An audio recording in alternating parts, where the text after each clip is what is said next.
painting. Number one, we're going to do samples on this cheap paper, and it's not going to act as great as watercolor paper will.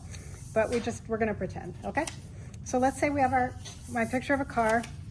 If you're going to put a bunch of water on the surface of the paper, it's going to buckle.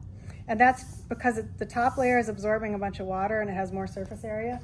So what it's going to do, it's going to curl up. This will help it not curl up as bad. Take water and just lightly spray the back.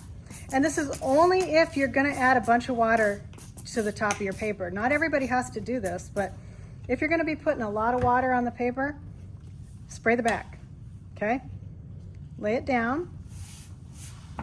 Okay, now we're ready to think about how we're going to paint the car. We're not going to paint it like we colored in 3rd grade, where we color in all the lines. We're going to leave a lot of meaningful white space. So grab a little bit of watercolor, and if you want it to like spread around a bunch, throw like big pools of clear water where you want the colors to spread. And then you can come in with color and drop it in. And if what I'm doing is called wet on wet, and it's going to spread, and it's going to be hard to predict. But that's the magic of it.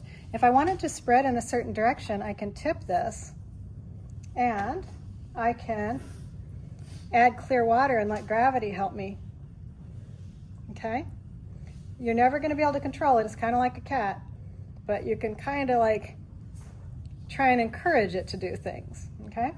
I'd like to also encourage you guys, so I'm tipping this board. I'd like to encourage you guys to use things like the salt, the rubbing alcohol, the saran wrap, stuff like that. Here, I'll do another patch here. Now I'm leaving meaningful white space. I'm not coloring in the lines.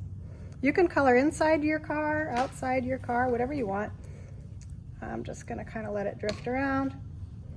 You can add stronger color. Here's a little rubbing alcohol. That could be fun. Okay, let it do its thing. You can do spatter. If you do spatter, I'd say don't do it next to your table mate because the spatter might go everywhere and wreck their clothes. Sorry, honey, go back. Okay? You can do that. You can have fun, and that's where you're going to get this feel, okay? So these are just experiments. This is cheap paper. If you run out of the car photocopies, just grab a piece of blank paper. Just go for it. Have fun. I want you to try a lot of things, okay? Now, if let's say I did all this fun background stuff, but I wanted my car to have a really beautiful color that looks really tight and well colored, I'd let this thing dry. Tomorrow, when it's dry, come in with your paintbrush when it's dry, and you can come in with a strong color, like red or whatever, and you can do a real crisp paint job. You cannot do a crisp paint job now because it's just going to spread, okay? So you might have a 2 or 3 step process. I hope that helped. I'm going to go put this on the drying rack. I'm going to remember where it is. Tomorrow it'll be dry. I can continue. When I'm done with this board, I'm going to put it back where I found it. Okay, thanks guys.